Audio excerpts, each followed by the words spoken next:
We are here. And today I want to talk about how and why I got into tapping in the first place, why I developed trauma-informed tapping, and why I recommend that you do the same. So I have talked about this a little bit briefly in some of the other videos, and I'll make sure that I put the tapping playlist up here after I finished with the YouTube live. But the very short reason, the very short story is that when I first got into human design as a projector, I was really struggling to wait for the invitation. It didn't matter how much I knew, what I tried, I just could not make myself wait. And I was initiating and responding all over the place. And I knew that that wasn't correct for my design, but I just could not make that shift. I couldn't make that change. Thanks for letting me know that you can see and hear me. Thank you, thank you, thank you. So this video is going to be particularly helpful for you if you are somebody who is, whether you've been in human design for like 1 week or 10 years, if there are aspects of your human design that you know very well, like you've done enough study of human design to be able to understand any single part of your chart, and you realize that no matter how hard you try, you have all this resistance to actually being able to live it, then that's what I want to talk about in this video. So, short version, I got into tapping in the first place 10.5 years ago because I could not live true to my design. And I've spent the last decade learning from so many incredible tapping teachers and various versions of tapping, and that's how I developed trauma-informed tapping. And there is a specific video in that playlist about what is the difference between trauma-informed tapping and the most well-known version of EFT. So I won't recover that ground. But what I want to talk about briefly is why I recommend this for you if you are really determined to live true to your human design. And I want to use 5 examples. So I've written them down on a little sticky note here. So one of the things that I saw the most in the beginning, I was serving a lot of generators and manifesting generators. The very first group program I ran 10 years ago, somewhere around 10 years ago, was for generators and manifesting generators to help them learn how to respond. And because the biggest thing that I was seeing is generators and manifesting generators need to learn how to respond. And you guys, like the rest of us, have been so programmed, so conditioned to initiate so much of the time. So I was seeing generators and manifesting generators who were going out and trying to make things happen. If you want something done, you have to go and do it. You have to go and make it happen, is the teaching. And it was just creating total mess for these people in their lives. So one of the ways that you can use tapping, we could literally write a list of 1,000 different ways you can use tapping. But the most common ways that I see it would help the human design community the most, and it has helped my clients the most, is if you're a generator or a manifesting generator and you are struggling to wait to respond, that you are feeling like you have to initiate, you have to go make it happen, even though you know that your chart says wait to respond. And you're like, yeah, but I can't do it. So that's a way that we can use tapping. And at the end of this live, I'll make sure I tell you about how you can learn tapping with me if you like the way that I teach and I bridge human design together with tapping. So that's one example. Let's do another example. Manifesting generators can run into trouble. And this happens so much because we tell too many manifesting generators that they talk too much, that they do too much, that they have to sit still, that they're too much, that they should just focus on one thing. So the bigness of the manifesting generator gets squashed. And when you take that much power and that much light and that much energy and you try and squash it in a box, the energy has to come out some way and it comes out sideways, right? Or it like causes health problems within that manifesting generator because you're not supposed to squash that much light. So I have used tapping with manifesting generators. In fact, I have an ongoing client now who's this beautiful, powerful manifesting generator, and all we're doing is just like letting out her muchness, letting it shine through regular tapping sessions, and it's beautiful. So if you're a manifesting generator, using tapping to like release some more of that power and energy and creativity in the world because we need your bigness. Okay, the third example is the troubles that I see for people who have splenic authority. Now, typically we think about splenic as splenic projectors and splenic manifestors, and together that's about 10% of the population. But it can also happen if you are a generator or a manifesting generator with sacral authority, but you also have your spleen defined, especially if you have this sacral to spleen connection, because it has this really interesting splenic quality about the way you're designed to move through the world. It is very fast, right? What happens when we think about a conditioning perspective for splenic beings, so those, particularly that group of people that I was just talking about. So you have splenic definition, and the spleen is playing a really big part in the way that you're operating in the world. So primarily splenic projectors and splenic manifestors. And if you've watched any of my videos on the splenic process, if this is you, and I'll make sure that I link after I've finished with this, I've got a couple of videos on splenic inner authority, so you can understand it better if that is your inner authority. But the spleen is designed to whisper now, to just give you this gentle, tiny hit now. And it's gone. Right? It's very fast, it's very subtle, and if you are up in your mind busy thinking and you're trying to make a decision from a place of thinking and analyzing and pros and cons and to-do lists, I'm thinking of a splenic projector client that I served last week who has splenic inner authority, but like so many people, she also has a defined ajna. So here she is as this powerful thinker who can think all day long. And so where the tapping becomes really useful is to work with helping quiet the mind. So the mind can be an asset, a tool to use when it's helpful, but it doesn't drown out the wisdom of the spleen. Okay. So again, tapping to reduce the thinking, that's one of the biggest things that can get in the way for the splenic inner authority to be able to really guide your life the way you need it to. Okay, two more examples. So the sacral inner authority. So about 30% of the population are sacral. So you could be a sacral generator or a sacral manifesting generator. And that means that you are designed to make decisions with your gut now.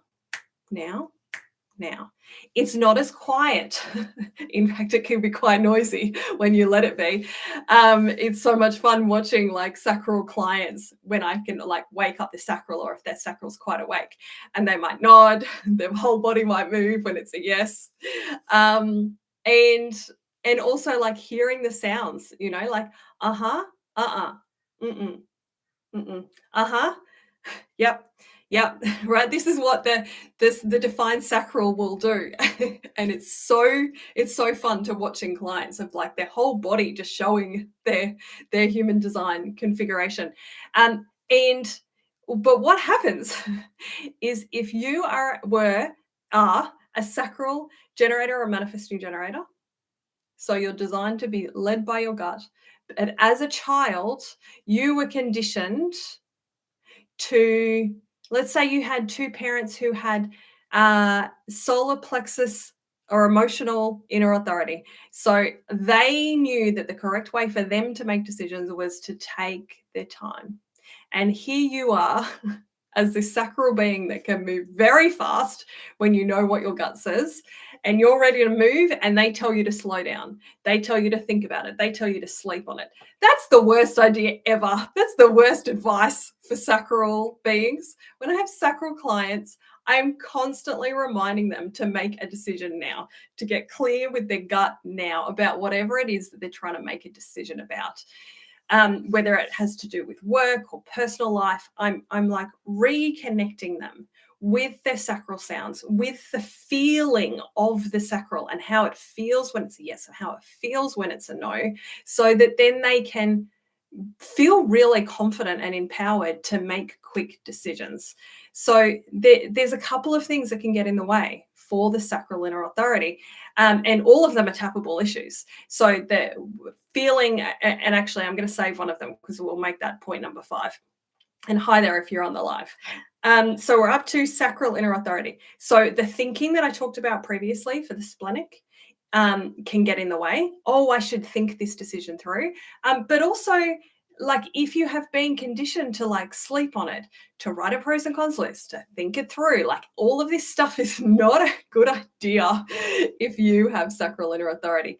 And there's one other thing I wanted to say about the sacral inner authority. Oh yeah, if you were a child who was brought up in a time when you were told children should be seen and not heard, holy fuck, this is not helpful. It's not helpful for any child, but it's especially not helpful for you to be able to stay in touch with your sacral sounds, because somebody whose sacral is operating really, really well, like they're this constant like stream of yeah.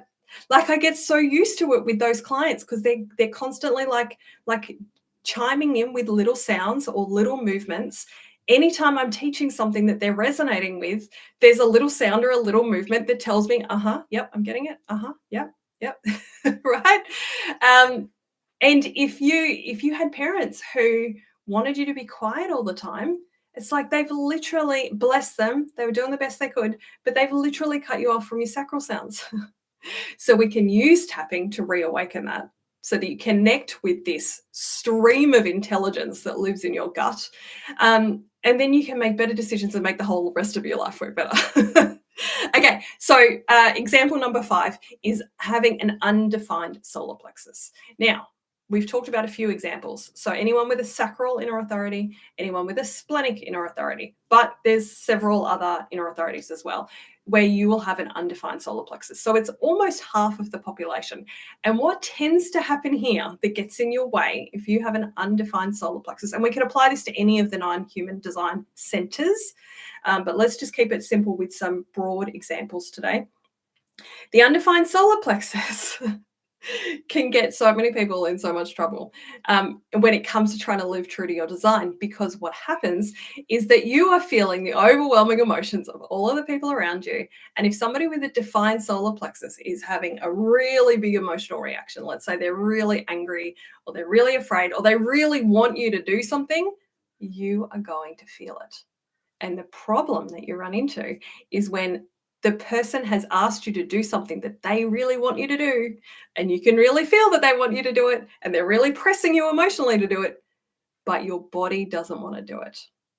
And this is where tapping can be incredibly helpful to release some of the people-pleasing tendencies and to feel safer to come back to your body and honor what's true for you according to your human design. So if tapping sounds like something that you would like to either improve the way that you're doing it so it works better, and understand how you can start to relate it more to human design, and you know that you like the way that I teach, then I have put links in the video description. The first group class, for the first time ever, I'm going to be teaching trauma-informed tapping, the body of work that I have created and developed over the last 10 years of putting human design and tapping together. There are very few people on the planet who know as much about these 2 things together as me. I have been playing in both spaces for more than a decade, and I'm forever introducing human design to tapping practitioners and tapping to human design people, right? Because not that many people know both. So what we're doing is we're starting to put it together, and the very first place you need to start is having a trauma-informed way of doing tapping. Not this overriding, not this just tapping along to videos. It's very surface level. I've talked about this in other videos, but there's two kinds of things that tend to happen in the tapping world. There's people tapping along to videos, and so often they're very shallow and surface level, and it's very, very difficult to be skilled enough as a practitioner to do a really effective tapping video that will work for a really broad audience. So often what happens for you as a consumer is if you're tapping along to tapping videos, they often won't go very deep. It will often only have a really shallow effect for you. And what it's not doing is it's not empowering you to understand how to learn and use the tool yourself whenever you need it.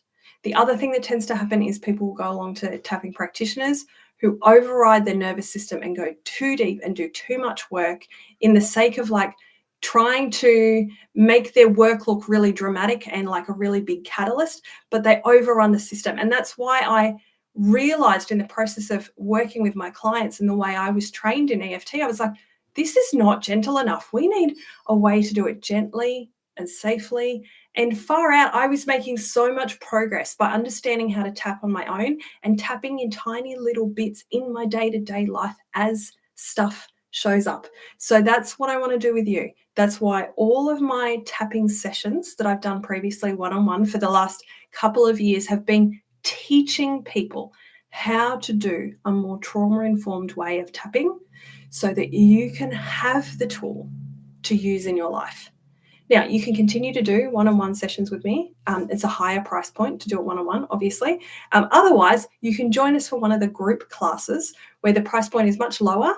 And then I can teach you as a whole group and you're learning all the same things that I have in my trauma-informed curriculum that doesn't exist anywhere else, that is not available to anyone else because it's my body of work. And the link for that is in the description. You need to jump on the email list because at the moment, that is the only place that I am disseminating, sharing the dates and the details and the way to sign up for those group classes. I hope this has been helpful. If, as always, if you have further questions, you can pop them in a comment here on any of the videos. You can ask questions about human design or tapping or how they relate to each other. As long as the question is broad enough that I don't need to see your human design chart. Obviously, if I need to see your chart in details, we can do that in a coaching session and you'll find a link for my coaching calendar and you can see what availability I have below many of these videos. But otherwise, I hope to see you in a future video very, very soon.